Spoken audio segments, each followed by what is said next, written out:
Most people probably think about it as being a single place, but it's not one place at all. Hong Kong is the classic sum of its parts, as in SUM. So what we know as Hong Kong consists of, or actually what it is Hong Kong Island. Then we have Kowloon on the mainland, the tip of Kowloon. Behind that we have the New Territories, and right behind that we have China. It also comes with a bunch of islands, including the biggest of them, Lantau, and a few smaller ones like Lama and so on. So if you put it all together, that's what Hong Kong is. It's not one place itself. It's a fascinating city, and it's very easy to get around in because everybody speaks, or almost everybody speaks English, and it has a fantastic public transport system, both of which are thanks to the Brits who made Hong Kong what it is today. Now, Hong Kong in China, and I can say that because I'm British, but Hong Kong written in Chinese is Xiangyang. But in Cantonese, Hong Kong's version of Chinese, the same characters are pronounced Hong Kong. So you can understand where Hong Kong came from in that respect, to the untrained ear. But in any case, the characters translate to fragrant harbour or incense harbour. And it's probably a reference to the fragrant sweet odour that used to linger in the air from the incense factories that lined the coast of Kowloon at one time. Although today there are other odours lingering in the air, which do not fall into the category of fragrant by any means. And I've smelled smells in Hong Kong that are completely off the Richter scale. So my one word to describe Hong Kong is exciting, and that's the word that comes to mind. It's a fusion of ancient and ultra-modern way of life and everything else in between. Hong Kong also has some of the tallest buildings in the world, and this cluster is said to represent a grove of bamboo reaching up to heaven. But if you look closely, whilst they are all built fairly close to each other, they're all facing in different directions. And that's the result of Feng Shui, in accordance with the opinions of the Feng Shui experts who were consulted. Now, whilst the buildings were still on the drawing board, different Feng Shui consultants were consulted for each building. That is why they are all facing in different directions. And don't laugh, because you may not know it, but you have your own Institute of Feng Shui experts in the United States as well. Hong Kong's newest and tallest skyscraper, that's this one here, has bad Feng Shui because its shadow falls on top of the other buildings. But there is some compensation because it has curved corners. So it's not 100% all bad. This is the unusual architecture of the HSBC headquarters. It's said that when they designed this building, they threw the rule book out the window and they did their own architectural thing. The escalators are made of transparent glass. I mean, I didn't know there was any other kind. With their gear, nuts and bolts, and they're all on display. The HSBC is said to have the strongest Feng Shui in Hong Kong because of the two big bronze lions out the front, symbolically guarding the main entrance of the bank. If you rub the lion's nose or its paws, it's said to bring you good luck. Now, despite the fact that they didn't fare too well during the Japanese invasion of Hong Kong, because these holes are gouge marks on the lion's rump, is from shrapnel and the bullets flying around during the battle. It's worth popping in here for a couple of minutes to have a look. I didn't take this picture, but looking at it, I can tell you it was taken on a Sunday, and that's not because I have any psychic powers, but because Sunday in Hong Kong is Amas Day. It's the day that all the Filipino maids have off, and thousands of them congregate in central Hong Kong, setting up camp for the day, wherever they can find a free spot, and that often includes inside the foyers of buildings. And to accommodate them, some of the roads are completely closed to traffic on Sundays. We are in Hong Kong, I think on Sunday, the second day, and you'll see what I mean. This is the Amas Day off, and that's why they just take over the whole of the centre of Hong Kong. This is the Lippo Towers. It was owned by Australian businessman Alan Bond. It's designed to resemble koalas climbing up a tree. This has got nothing to do with Feng Shui. He just designed it this way because he could. But it's one of the buildings downtown. And what you will also see in Hong Kong is the use of bamboo for scaffolding. Nothing to do with Feng Shui either. More to do with the benefits of bamboo. That has opened, it doesn't expand or contract in extreme temperature variations, and it keeps the bamboo farmers in business. This is completely covered in bamboo scaffolding here. I lived in Hong Kong for about 3 years before I went to Shanghai, and I don't think I ever saw any other type of scaffolding in all the time I was there. Installing the scaffolding on the buildings is all done by manual labor, and I don't think they could get cranes through here anyhow, even if they tried, with all the neon lights strung from side to side. And OH&S is not really a concept that's understood or bothered with here. I don't think anybody's heard of personal protection equipment of any kind. This photograph is not from my personal collection. I wasn't up there with him taking that photo, but I just wanted to give you an idea. So a little bit about Hong Kong itself. Remember me telling you that the conditions of the treaty that ended the Opium War ceded Hong Kong to Britain? It was pretty much just Hong Kong Island and nothing else. And then a couple of islands were added to the agreement. And in 1899, the colony's final territorial change was made, and Kowloon was added. So by now, the Britain had the total sum of the parts. And there was the Hong Kong Island, the islands, and also Kowloon. And there was nothing left to add. And then the treaty was, originally this treaty was for perpetuity, which means forever.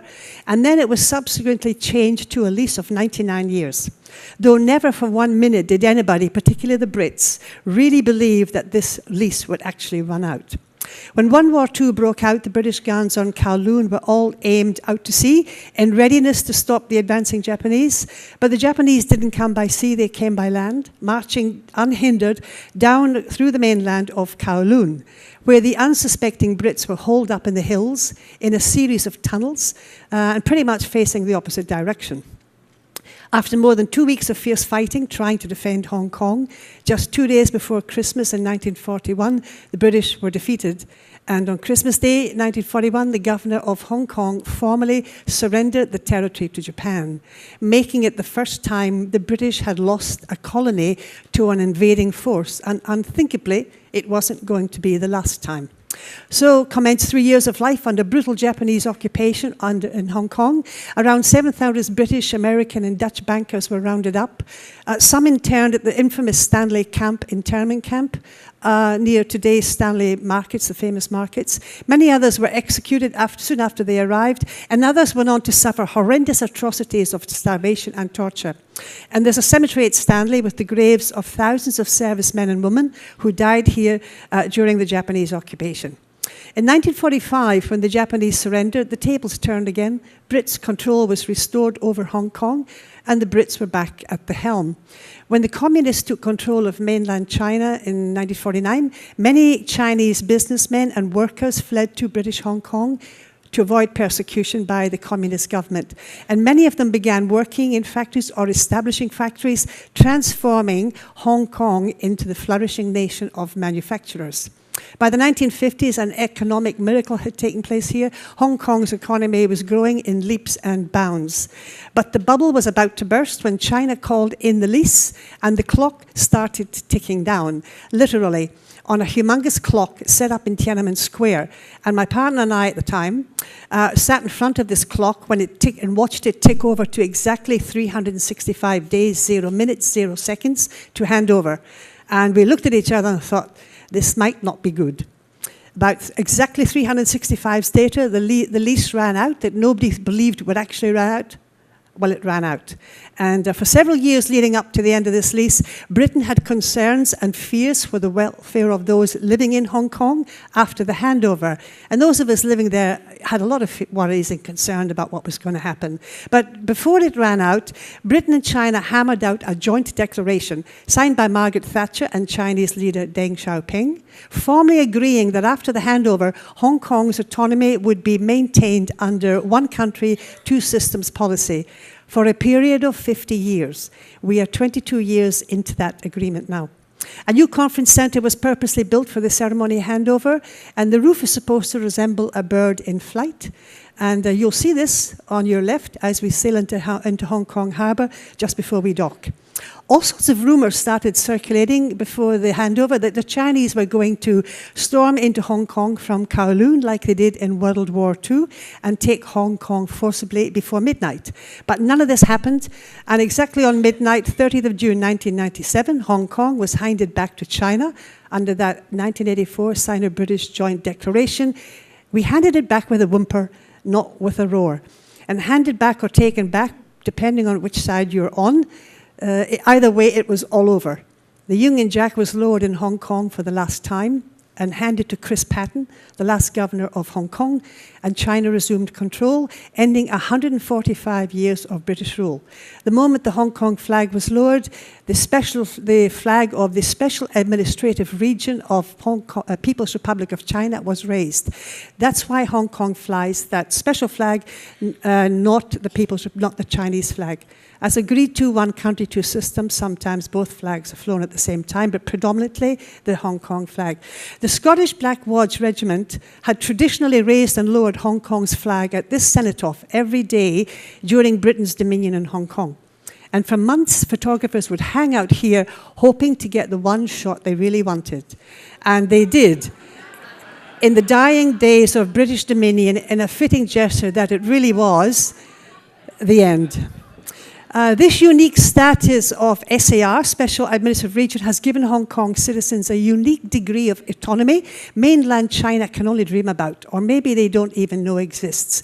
University students continue to push the envelope further and further, and they know they're walking a tightrope in how far they push that envelope before things take a turn for the worse, and they've only got 22 more years to get it right. But I was back in Hong Kong in 2014 when the famous umbrella movement, or the rebellion, had just erupted. Began with the students protesting outside government headquarters over Standing Committee of the National People's Congress issuing reforms to the electoral system, pretty much telling them who they would vote for. There was no election for anybody they particularly wanted. And they believed that this was tantamount to the Chinese Communist Party pre-screening all the candidates for the leader of Hong Kong, and they were only allowed to vote for the candidates put forward. It started as a peaceful protest, began going horribly wrong when the police got a little bit heavy-handed, lopping tear gas at the students in downtown Hong Kong. Somehow the students discovered that holding up open umbrellas deflected the effects of the tear gas, and it turned into a bit of an impasse when they all began carrying umbrellas. And the term, the umbrella revolution, was coined. And then it went from bad to worse, with the roads being blocked, causing massive disruption to an already chaotic city on Hong Kong Island, as well as on Kowloon. I went along to have a look. These are my pictures. I went to have a look, as you do, and I took these photos in Kowloon. There were dozens of police everywhere, which was a bit frightening. Media from around the world were here in droves, which was reassuring to all of us, that this was being broadcast live around the world, in case things really got out of hand. In August, 3 of the pro-democracy student leaders were sentenced to 6 to 8 months imprisonment, and they faced being barred from running for public office for 5 years, if that was their plan, in order to destroy any chance of them having a political career. But this resulted in a massive new demonstration calling for their release, as well as demanding the resignation of the chief executive of Hong Kong, Carrie Lam. The protests worked, their sentence was overturned, and it's hard to imagine how the government coped with that loss of face. But scratch the surface, and there's this underbelly of interesting times ahead in the 22 years before China doesn't have to agree to any of these treaties that was in the conditions in the treaty. So there you are. Welcome to Hong Kong, which is a bit like China with benefits. The good news is that we are a small ship. We're going to dock at Ocean Terminal, right in the center of things. And remember that I said is Hong Kong is the sum of its parts. Hong Kong Island is over there. This is Kowloon, and we are going to dock there. So because we're a small ship, we can. If we were a big ship, we would have docked miles out at the old Kai Tak airport. So I'm going to start with what there is on Kowloon. The name Kowloon means 9 dragons. That means 9, so I'm assuming the other character there means dragons. One of the dragons is Kowloon Mountain Peak. The 7 other dragons are the surrounding peaks, which makes 8 dragons, and the 9th dragon was the Emperor of China himself. Kowloon is only about 25 square kilometers in area, but there are 2.1 million people living there, or maybe a little bit more now, making Kowloon one of the most densely populated places on the planet. And the immediate area around where we will dock in Kowloon is called Tsim Sha Tsui, which is very hard for anybody to pronounce, although that wasn't a bad rendition on my own part. But everybody just calls this TST. It's too hard to pronounce. And this is a drone's eye view of TST. Well, we will see where we are docked over there. There's a very old clock tower, the Avenue of Stars, the Peninsula Hotel, and Nathan Street, highlighted in gold because it's known as Hong Kong's Golden Mile of shopping. The clock tower is historic because it's the remains of all that's left of the Kowloon station that was the last stop on the Orient Express train from London. Just behind the clock tower is the start of the Avenue of Stars. It's a promenade running along the harbour front dedicated to the Hong Kong's film industry and to the stars of Hong Kong film industry, including the great man himself, Jackie Chan. There's lots of handprints, stars handprints set into the pavement, also onto the handrail. The Avenue of Stars reopened 3 months ago after being like this for 3 years. It underwent a massive restoration. It seems to me like the whole of Asia is suddenly decided to go under this renovation at the same time. Now, I don't want to be cynical, but this ultra-modern snack bar, to me, is more of an eyesore than an enhancement to this new boulevard. I can't see a major difference in what it was before. The Avenue of Stars still is the best place, however, to get views of this skyline of Hong Kong Island directly opposite, both day and night. Behind the Avenue of Stars is a Museum of the Art and Hong Kong's Planetarium, which are pretty much self-explanatory, so I'm going to move into the more interesting stuff. Directly opposite is the very busy road, is a famous Peninsula Hotel. This is Hong Kong's most famous and most photographed hotel. An elegance from an era long since gone. It's worth popping in to have a look. Definitely the essence, understated elegance inside that hotel. Pretty much round the corner from there and from where we dock is the start of Nathan Road. And that's Nathan Road is the golden mile of shopping in the busiest street in Hong Kong. It's like Nanjing Road on steroids. The start of Nanjing Road is about 10 or 15 minutes easy walk from where we dock. And being the touristy end of the road, because it goes for kilometres, there's a lot of small duty-free shops here.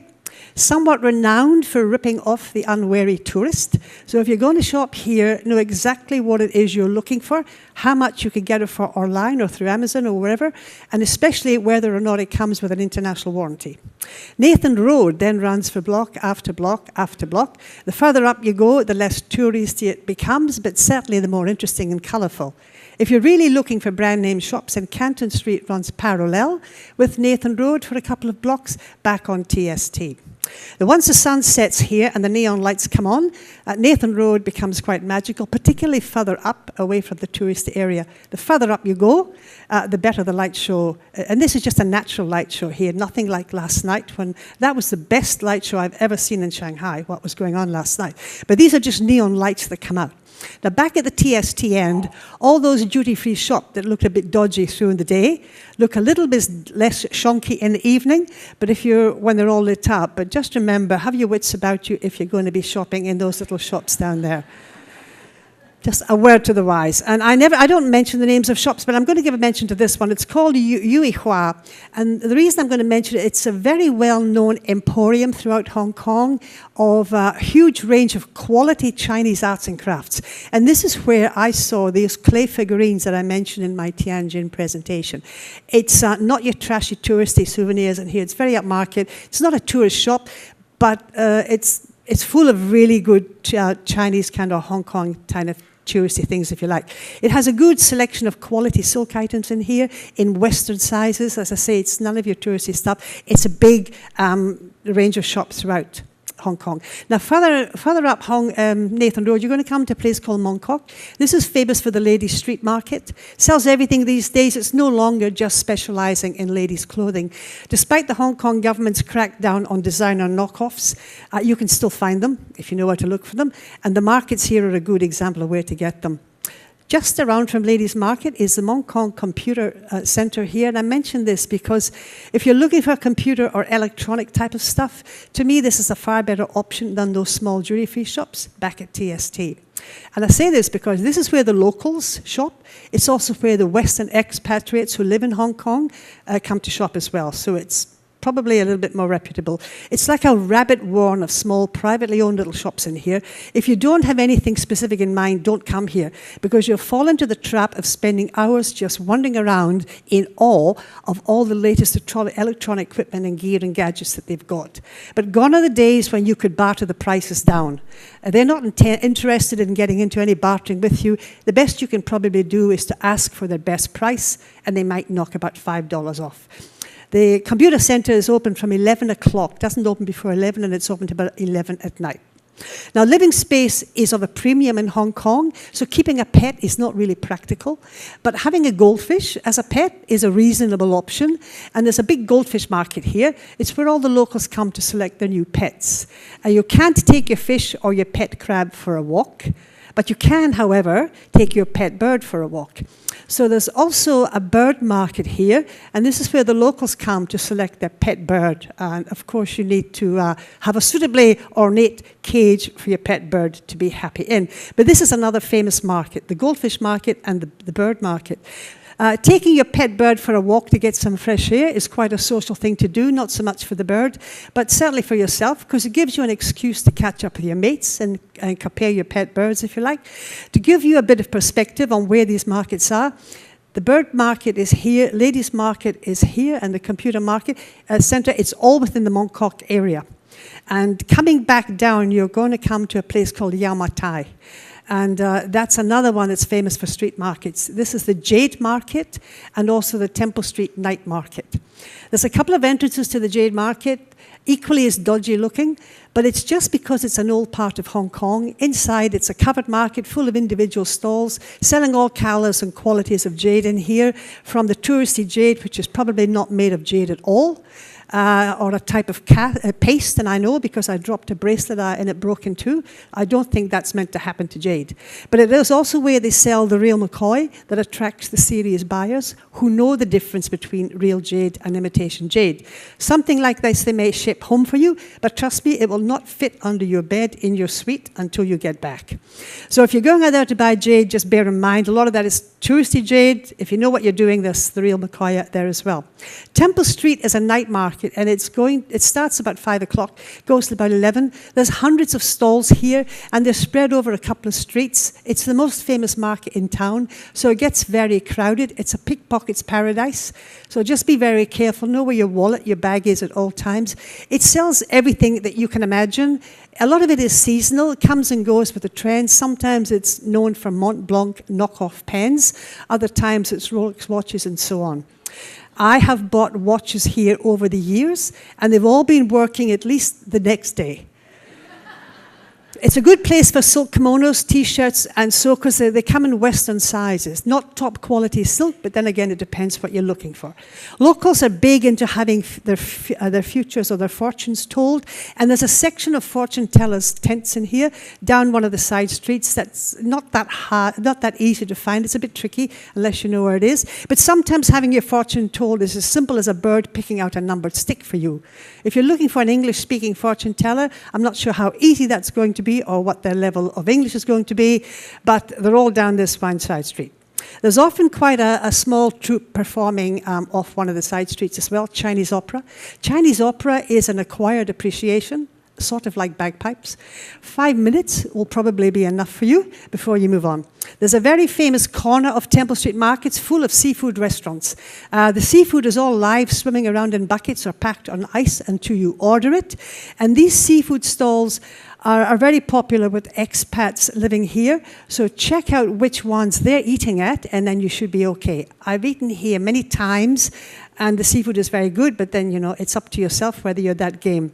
There's also around this area here some old, authentic Chinese medicine shops, and which are also worth having a look at while you're out there.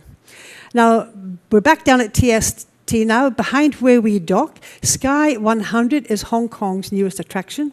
Or it was when I put this together last week. Things change very fast around here. It's hard to keep on top of them. You can see the difference in the buildings. But Skydeck 100 is up on the 100th floor of the ICC building. And the view from up here is breathtaking. It's about 20 floors higher than the Jim Mao Tower that some of you would have gone to last night. On a clear day, this is quite spectacular, but just like Shanghai, Hong Kong is subject to dense fog from time to time. I lived here for 3 years, and I don't remember ever seeing fog, but the last 2 times I've been in, it's been there early morning, and then it's disappeared. The point I'm going to make is that with Sky 100 has some very sophisticated, advanced telescopes up here. And I read on the website about their augmented reality and their virtual reality technology. So if the view you're looking at looks a bit like this, these telescopes are going to transform it into what actually you're looking at if the fog wasn't there. And I think that's pretty cool, because you're not getting up there and you're seeing the same thing. Well, whilst nowhere near the view from Sky 100, the view from the ladies' toilet in the Peninsula Hotel was pretty good. It's even better from the men's toilets. How I got these pictures doesn't really matter. And now how to get around Kowloon, because we're still talking about Kowloon.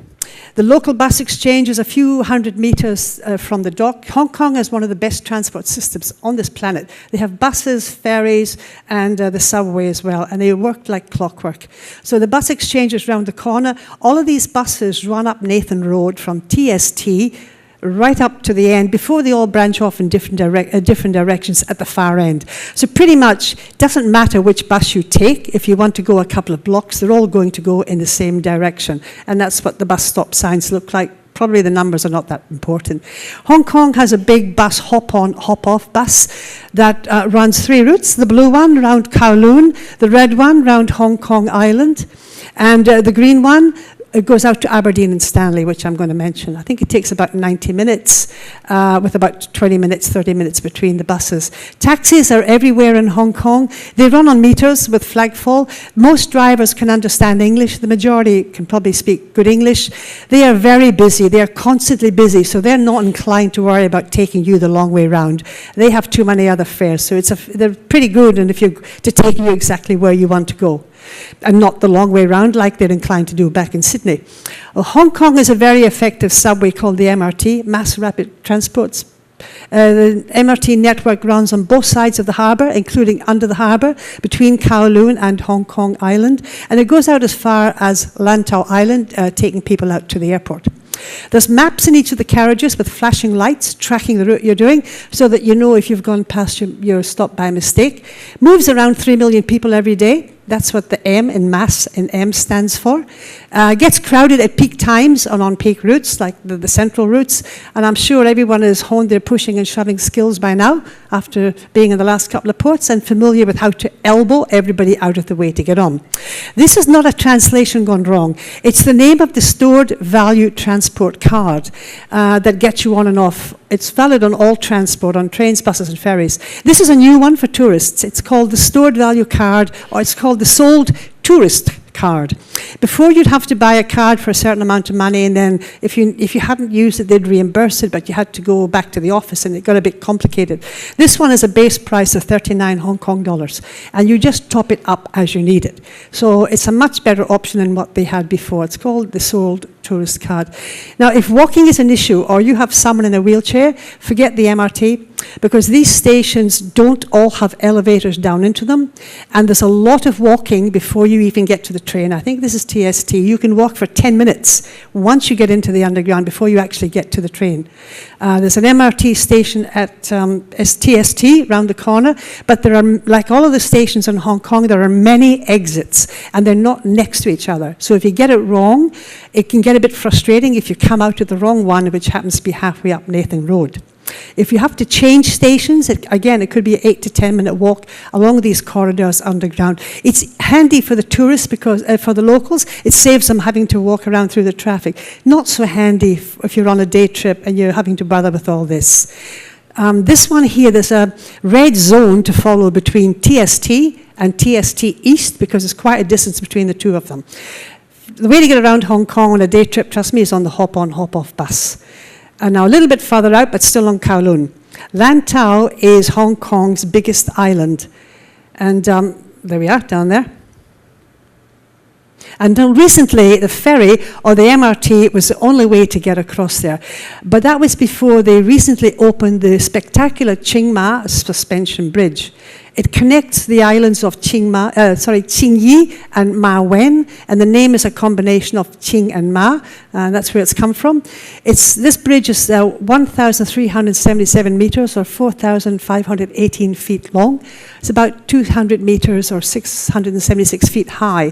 It carries 6 lanes of traffic, 3 going in both directions. And here's a bit of trivia. The rock walls around the base of the bridge tower are capable of stopping a 220,000-ton ship moving at 8 knots without any damage. That is a reassuring thought. There's a visitor center halfway across the bridge with a viewing platform, so if you're on this tour, I hope you get a chance to get out. This is just a marvel of engineering. I watched them building this over the years, and it's finally open and seems to be working quite well. Lantau Island has a few attractions. There's the bridge itself, there's the Poling Monastery and the Big Buddha. There's the Nongping themed village and the cable car ride back down. And there's a little village down here I really like called Tai O Stilt Village. So we'll start with Poling Monastery. It's in the middle of Lantau Island. Poling means precious lotus, and it's the hub of Buddhism in Hong Kong. It's always lots of locals here burning incense, which is quite a pleasant smell, and again, that's where the name originally came from. This famous giant Buddha, or the Tiantan Buddha, is 50 feet high, weighs about 1,000 kilos, or nearly 3,000 pounds. It took 22 years to build it in China before it was sent here, and it's Asia's largest outdoor bronze Buddha. The locals come here to walk up or struggle up the 286 steps so that they can get closer to achieving nirvana. Western tourists that are not fussed about for nirvana arrive in tour buses that drive up the road to the Buddha itself. So don't panic, you don't have to walk up the steps, which is great if you're not that fussed about nirvana. I don't think that walking back down the steps counts towards attaining nirvana. I think it's not the same as having to struggle up. But you'll see locals, older locals as well, making that big journey up and down the steps. There's lots of different little statues up here as well. And they say that if you throw a coin into their open hands and it stays in their hands, then it's going to bring you good luck. Ningping 360 Culture Village is a themed village up here. It's not that old. It was built to capitalize on the increasing number of tourists visiting the Big Buddha. Chinese tourists have a very different perspective on cultural villages than what we do. Two of the things up here are the Monkey's Tail Theatre, which is a cultural tale, and the other cultural show is called Walking with Buddha. If that, from a Western perspective, that doesn't exactly, it might be somewhat lacking in what we would call culture, but you might need to manage your expectations a little bit and remember that you're primarily up here to see Buddha. This is just a bit at the end. You could also take the time to write your wish or your prayer and hang it on the prayer board. There's no rules or criteria surrounding what you wish for here. I think they're wishing that their mate stopped smoking or something. Most tours then come back down on the cable car system, back down to Tung Chung Village, where the tour buses are generally, the tour buses will be waiting for you down there. It's about a 25-minute trip down, during which you're going to get some awesome views coming down there of everything, of the islands, of the bridge, and whatever. Now, Tai O is an old fishing village. It's still over in Lantau. I really like this place. I've been here a few times, mainly because it's not on the main touristy grid. It's a mishmash of small wooden houses huddled together. The whole village is built on stilts over the water. It's home to lots of traditional fishermen. It certainly has an old worm charm about it. And this little bridge to the left, just as you enter the village, takes you to what would probably be called the small village square. This sign freaked me out the first time I saw it, but really it's not that big, the island. There's lots of narrow little streets to wander up and down here, all running off that little square. This is not a touristy island, and these shops are not selling touristy stuff at all. They're selling lots of fishy, kind of dried fishy products. It is a famous fishing village. And up one of these lanes, I found a small tea shop. It wasn't Starbucks, but I wasn't really looking for Starbucks. And they served me a pretty mean oolong tea. And as the tour boats came past, they all started taking pictures of me, much to the delight of the owner, because she now had a Westerner in her shop, and everybody going past there knew she had a Westerner drinking tea in her shop. So she kept moving my table closer and closer to the edge there. There's another little swing bridge in this island. In the midst of it, it seems to take you what I can only class as being the outer suburbs of the island. Some unusual building material used in this part of town. I'm not really sure what went wrong there. But I find that quite pretty to photograph as well. This little restaurant seemed a bit out of place. It had a certain je ne sais quoi about it. I wasn't expecting something like that in the middle of the island. But Tai O is a fishing village. It's a very old fishing village, lots of fresh fish, also lots of dried fishy things hanging up to dry here, and looks like they've got egg yolks drying naturally in the sun as well. But Tai O is most famous for making fish paste. also drying naturally in the sun. And this is part of creating those fragrant odors that I mentioned earlier on. So all in up, it's quite a little famous little place. It's very pretty. Heaps of opportunities to see some great photography. I can relate this one to, in Hiroshima, it was Miyajima. Here in Hong Kong, it's some Thai village. It's nice to visit. So that's it for the Hong Kong side of what there is to do. And I'm going to move across to that's it for the Kowloon side. Now I'm going to move across to what there is to do on Hong Kong Island. The best way to cross the harbour is on the Star ferries, and they leave from the ferry terminal right next to where we dock. And I put 2 ships there because we could be docked at either side of this ocean terminal. It doesn't really matter. It's also the home berth to Star Cruises that you see around here, so we could be on one side or the other, but it makes no real difference. Star ferries have 2 decks and 2 classes. These are iconic. The upper deck is about $2.20 or something Hong Kong dollars, which is peanuts, and the lower deck is about 50 cents less. Take my advice, pay the extra pennies and take the upper deck. Because you have fresh air up here, and you also get a much better view. It's pretty open as you're going across the harbour there. The steerage class on the lower deck doesn't have such a good view, which won't really matter because you'll be quasi-asphyxiated with diesel fumes from the engines by the time you get to the other side. So shell it out, go on the upper deck. If you miss a ferry, don't panic. They run every 5 or 10 minutes. It's only a short 10-minute crossing between TST and Hong Kong Island, and it's getting shorter all the time because they are reclaiming so much land. They keep reclaiming chunks of land. This whole section here was reclaimed in the last, I think, less than 10 years.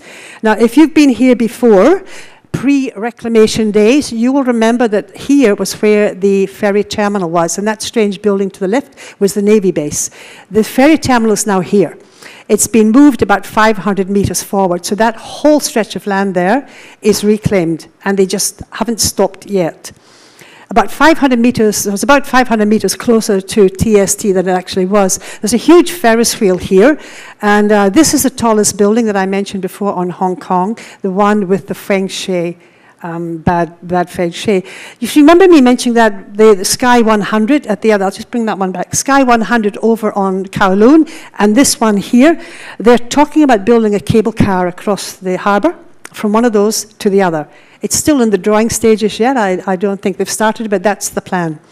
So you'll have a 4th option of crossing the harbour. The big red bus that does the red route around Hong Kong Island leaves them out in front of the ferry terminal if you're doing it on your own, and it runs up to the Victoria Peaks. I'm going to start there because this is one of Hong Kong's biggest tourist attractions. You can get a bus up here, which is the best way to do it. You get a local bus, you can get if you're on the tour, or you can get the hop-on, hop-off. All buses in Hong Kong are double-deckers. And the roads up to the peak, the roads around Hong Kong are narrow, and in some parts they're very steep. So the best place to sit is on the top deck at the very front with the safety bar. When I went to live here, my friends used to say to me, always sit at the back of the bus, Linda, because by the time you hit the windscreen, you'll have lost momentum if they suddenly slam on their brakes. But I like to sit at the front and hang on to that because some of those, it's like a Big Dipper. Some of those corners are very sharp, it's very steep, it's a lot of fun going up there. If you're on the top deck of the open, if it happens to be the open one, just look out for low-hanging branches when the driver hurtles around the corners on the way up there. Now, this monstrosity is at the top of the peak, and it was built just before the handover or the hand back to China. And we, those of us living in Hong Kong, we could see all helicopters coming and going at the top of the peak all the time with this thing here. Nobody knew what it was, but we were sure it had something to do with a Chinese invasion that was coming, and they were building some sort of whatever. But it turned out to be a lookout deck that they were building. There's restaurants and shops in here, and there's a massive lookout deck called Sky Terrace with some spectacular views back down over Hong Kong Island, TST and Kowloon at the other side of the harbour. But you don't have to shell out the big bucks to go up there. There's lots of other areas with equally as good a view. These are the original lookouts that were here. They've got a lot of character, very Chinese looking, and you get just as good a view from there as well. The iconic, you can also get up the mountain on the iconic red tram, which was probably the original one. This is a popular way of getting up to the peak. It leaves from a small station down at central, the bottom, down in central Hong Kong. It's a much shorter trip up than the bus. It's not as exciting. You don't get the views, you don't get the sharp corners and the steep bends and all the rest of it. And most tourists automatically think of going up by tram, so the terminal down at Central gets very crowded. Now, if you're on a tour, you generally get priority and just sail past everybody in the line. But if you're doing this on your own, there's generally no queue to take the tram back down. So my suggestion is take the bus up, and then take the tram back down, and you'll do it both ways. Alternatively, you could always try and find somebody to give you a lift. I have actually walked up this peak. I don't know what we were thinking at the time. It took us forever. It's horrendous, but I can say we walked up from the bottom, up to the top there in Hong Kong. Now, back down in town, a place called Admiralty. This is the retail fashion section of Hong Kong, wall-to-wall brand shops, but you can get these over on Kowloon if that's what you're looking for, so there's no real need to go looking for them here. But the point I want to make is around Admiralty, it has a series of elevated walkways, and if you took the tour around Shanghai yesterday, you would have seen they have a couple. Here they have a whole network of them. But the idea of these elevated walkways is so that shoppers can move from shop to shop without the inconvenience of having to cross the very busy roads, and it doesn't hold up the traffic. There's some very old parts of Hong Kong down around the central area with these old steep lanes, and remnants from the old days of Hong Kong, which I think are so charismatic here, makes great photography. This is where the West and the East, I don't think they just meet. I think the West and the East slap each other on the face. It's such a fusion of different cultures here. Mid-Levels is halfway up the peak. It's Hong Kong's oldest residential area, and you can see that strange building up there. That is the peak. This is a very trendy area where the expats live. To assist these expats communicating from the penthouses and their offices down in Central, they built an escalator network that runs from Central up to Mid-Levels. Now, it's called the longest escalator in the world, but it's not a single escalator, but it changes direction through the day. It goes downhill in the morning, which is where everybody's heading, and then it changes and comes back uphill when everybody's coming back home at night. If you happen to be traveling in the wrong direction at the wrong time, you just got to do what you got to do and hike up the steps. It's called the world's longest escalator, but just like the Great Wall of China, it's not a single entity. It's a series of 20 connecting escalators. So they're joined together. You can get on and off wherever you feel like it, and there's a couple of places along the way that you might want to. It's quite unique. It goes around this corner as well. Some parts of it are more like a moving walkway than actually an escalator. But it passes over a very old part of Hong Kong called Hollywood Road. You can get off here if you like. The street is famous for its antique shops. Cat Street Market is just behind. It's also a good source of antiques. Lots of Chinese antiquities. Some are actually antique. Some are not quite so antique. Some are just outroad old bits of junk. But you never know what you're going to find. It's a good place to find Mao Zedong memorabilia. Man Mo Temple is a significant temple in Hong Kong. It's out by this area here. Montai is Monmai rather, is a patron saint of scholars. So students come along here seeking success in their studies. It's the biggest Man Mo temple in Hong Kong. And I think it's one of the nicest temples here. It's full of these lanterns and lots of burning incense coils hanging above your head from the roof. A hot blob of ash dropped onto my ball cap from these ones, but so just make sure you're wearing a cap. But it's beautiful in here. It's very smoky. It's all that smoke coming from the incense coils. No trip to Hong Kong is complete without a trip to Stanley Market. It's at the far side of Hong Kong Island. It's about 50 minutes trip by bus. This is definitely the best way to do it. Again, double-decker buses, steep roads, sharp corners. The best place to be is at the top deck, at the front, or as close to the front as you can get. And you get the real effect of the ongoing coming buses coming towards you, passing within inches of each other. These guys, I take my hat off them to the way they drive up and down those roads. You'll pass buildings here on the way up that are wafer thin. Makes you wonder why they build them like that, given that Hong Kong is subject to typhoons. But this is Repulse Bay, very trendy Repulse Bay. You'll pass this unusual cluster of buildings here. One that looks like it's wafer thin, because it is, and the other one here is called the Lily. It's designed to resemble a lily. That's why it's obviously called a lily. But the architecture here is absolutely mind-boggling. I mean, why would you even think about it? But here's an example of feng shui at its absolute best. This building was designed around the hole in the middle. And the purpose for that was to accommodate the dragon that lives in the hills behind so that it can get down unhindered through that hole to the beach or to the water in the beach in front. And that is why that building was built like that. Unbelievable. There's a few of them in Hong Kong, and it's all down to feng shui. Now, when you arrive at Stanley Market, when you eventually get there, the buses stop at or across from the small exchange there. Directly opposite the markets, there's a slight incline, or you walk down there. If you come by taxi, they usually drop you here, and the entrance to the markets themselves is there. Now, ladies, here's what I've always found. If you want to do some shopping with your husband, it's like hunting with the game warden, and it completely takes the fun out of it. So, gentlemen, here's a suggestion. If you don't want to walk through this market, head to the right.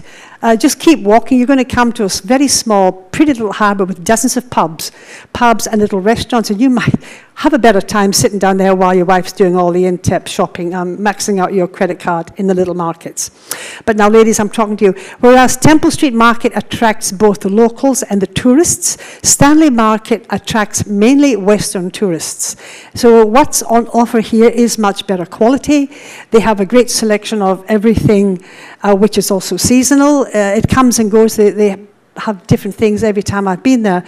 But they have the perennial silk and cashmere clothing. And what's good about it is it's all in Western sizes here. They're not microscopically small. This is, of the markets in Hong Kong, this is probably the best quality one. But it's still a street market, so if you're going to be buying things like pearls and all that, just keep that in mind. The other attraction over here, this side of the island, is Aberdeen.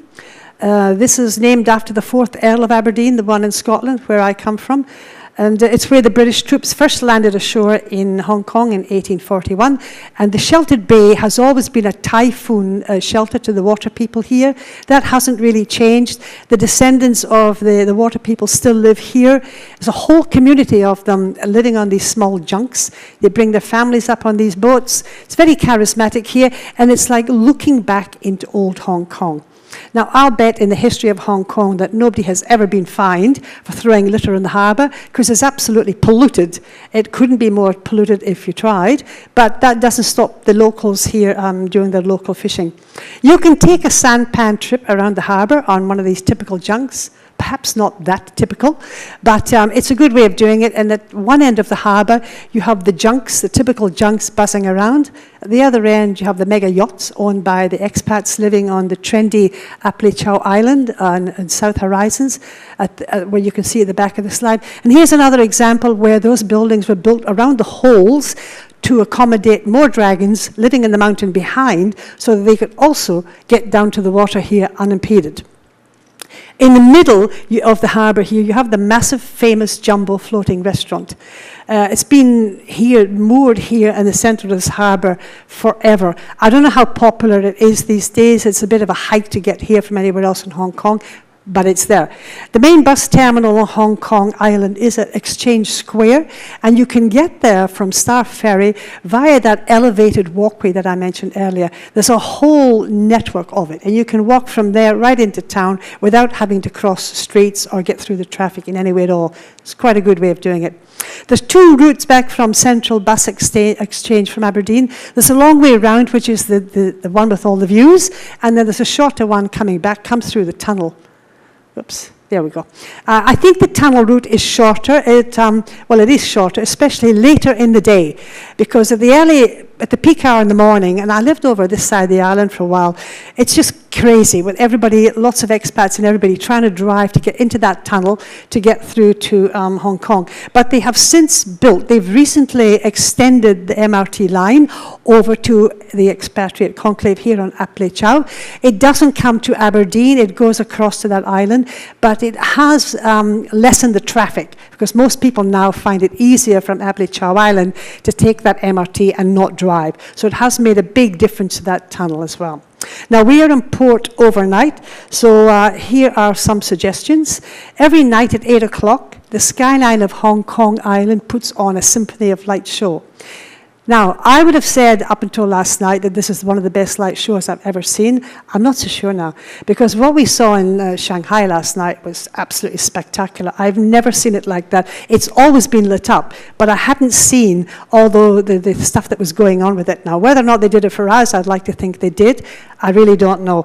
But the good news is we are a small ship when we docked where we did. For the big ships that come into Shanghai, they don't come anywhere near that harbor, and they miss out on that.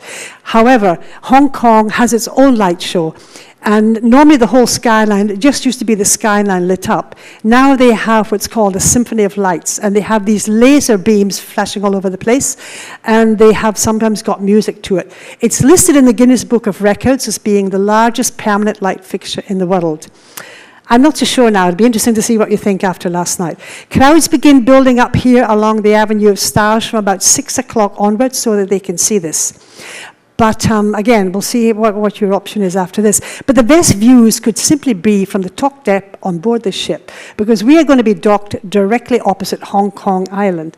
Now, if we're at the other side and there's a bigger ship, one of the Star Cruises next to us, simply get off the ship, walk around the pier, and you're going to be bang right in front of it, and you're not going to run into all these crews. Of course, there is also the men's toilets in the Peninsula Hotel. This is another photo from my personal collection. You got some pretty good views up there at night time looking down as well. Now, when those the show was on last night and the one in Hong Kong, I hate to think what these light shows do to the national power grid throughout China. I suspect that everybody just switches to candles for the couple of hours that those light shows are going on, because it must suck all the electricity out of the whole of China. If you're looking for some pretty cool trad jazz, there's a place not far from where we dock called Ned Kelly's Last Stand. It's small, it's smoky, it's dusty, it's really good. The guy playing the trombone's called Colin. He comes from Wales. It gets better as the evening goes on. People get up there and just jam if they've got their instruments with them, and his party trick is playing the teapot. So that, as the night goes on. Now, I had taken this next section out of my presentation, but I put it back in again for Macau, because a couple of you asked, and I noticed when we got that paper in the cabin that if you are thinking of going to Macau, you need to tell the purser's office. So I put this section back in again. For that reason, it is important that you tell the purser's office, because Macau is not part of Hong Kong per se. It wasn't part of the Brits deal. It was always Portuguese. Just like Hong Kong, it became a special administrative region, or SAR, when it was also taken back by China. So when you go to Macau, you are in essence leaving the SAR of Hong Kong, and you're traveling to the SAR of Macau. So that's why you need to let the purser's office know, because I read there's some sort of immigration procedure, and they need to be aware of this. If you are thinking of going here, a little bit about Macau. It was established in 1557 by the Portuguese as a trading post or a bastion of Christianity. It remained an overseas territory of Portugal until 1999, when it was also handed back to China, and also became a special administrative region, just like Hong Kong. This is the original international border between Macau and China. Behind this gate is China. If you cross that gate, you need a visa. You won't get back into Hong Kong. So that's where the line is between the SAR of Macau and China. At the time of the handover, they built this massive new immigration center at the back, but luckily, they kept the facade of the original Checkpoint Charlie, if you like, and it's still there today. When I lived in Hong Kong, we used to come here fairly regularly. We had to come every few months to renew our work visas. Simply meant a trip across, a couple of beers or whiskies, and a trip back. And there was quite a lot to see. And I remembered it as this pretty little place with a very strong Portuguese ambience. This is that picture I just showed you. That's Largo de Senado. The main square in the center of Macau, which is now full of small designer shops and whatever. And I remember the famous facade of the ruins of St. Paul's Cathedral. I caught up with some friends in Hong Kong a couple of years ago, and they wanted to go to Macau, so we hiked across there on the ferry, and we took the hop-on, hop-off bus. The itinerary didn't go anywhere near those sites I just mentioned. The itinerary of this hop-on, hop-off bus is about the casinos. And so we went round it just take one back. We went round the itinerary a couple of times, because I kept saying, I don't know where we're going, but I'm not seeing this beautiful section of the middle of Macau. So we did this 3 times. We passed this big duck 3 times, and this was outside one of the museums, and by now none of us were speaking to each other on the bus. And the reason I couldn't wouldn't recognize it is they have reclaimed a huge amount of land in Macau. And Macau is all about casinos. And that's what the focus is. So that hop-on, hop-off bus wasn't about the real Macau. We did eventually find what I was looking for, but we had to get off at one of the stops, which had nothing to do with it, and hike up to find it. So before, Macau was a quaint diversion from Hong Kong. It had a couple of casinos, and this is the original floating casino palace. But today, I know they say there's more to Macau than casinos. I would argue with that. It's about casinos, and if you didn't know what there was there and you just turned up here, it's casinos. Each one is bigger than the other. They were just finalizing this one when I was last there. This one is a life-size replica of St. Mark's Square in Venice. Life-size. It's a casino, complete with gondolas and painted ceiling. Now, up until last October, you got there to Macau by fast catamaran, and that's how we went. It's an hour trip each way. It's very comfortable. We were still talking to each other by the time we went over, but we weren't talking to each other by the time we got back because we couldn't find what we're looking for. There's a ferry terminal on Kowloon, a few blocks behind where we will dock, and that's where we left from. But in October last year, they opened the world's longest bridge that links Hong Kong direct to Macau. It's 55 kilometers. It goes over 3 cable-spade spans, 4 artificial islands, and part of the bridge then goes undersea, in an undersea tunnel, so that the shipping can continue to pass unrestricted overhead. There are buses which take this, it's about a 40-minute trip. This is very new. I don't have any first-hand information on this because I haven't done it. I'm just reading what's on their website. So if you're thinking of doing this, check out very carefully the times, getting over there, where there is a hold-up coming back, one thing and another, what time the ship sails and all that. If you ask me, is it worthwhile going to Macau? If you've been to Hong Kong several times and you want something different, well, yeah, okay, it's different. If you've never been to Hong Kong, have a look at Hong Kong. I think it's a shame to miss seeing Hong Kong just to go to Macau, given that its focus is pretty much on casinos. The choice is obviously yours. Just make sure you let the purser's office know, because there's some sort of immigration thing going on. Now, we're on the home run. If you're walking up Nathan Road, on the right-hand side of the road, just past TST, you'll pass notorious Chongqing Mansions. It used to be cheap backpacker hotels, and it was a fire hazard waiting to happen. It was recently cleaned up, at least on the outside. But the reason I'm telling you this, it is full of small tailors, and if you walk past here, there are dozens of aggressive tailor hustlers out the front trying to convince you to let them take you to their friend the tailor so you can have a suit made. It's a bit painful walking past there. If you're not looking for a suit, walk up the other side of the road. It's less stressful. The Hong Kong dollar is the currency. You cannot use any other currency. You can't use Chinese money here in Hong Kong, but you can exchange it. There's lots of money exchange places around. There's one near where we dock. Remember, the best place to find Western toilets in Asia is at McDonald's. McDonald's has a slightly different take on what they're selling. This is a black and white burger. Seems to be very popular there just now. If you need to find an ATM, there's banks all over the place, plus these 7-Eleven convenience stores are a good place to find them. You won't have a problem finding them because 7-Eleven are the biggest franchise in Hong Kong, if you're thinking of buying in now. So whatever side we dock on at Ocean Terminal, you disembark into this building, which can't really be described as a passenger terminal by any means, because it's not. It's called Harbour City, and it's a massive complex of shops.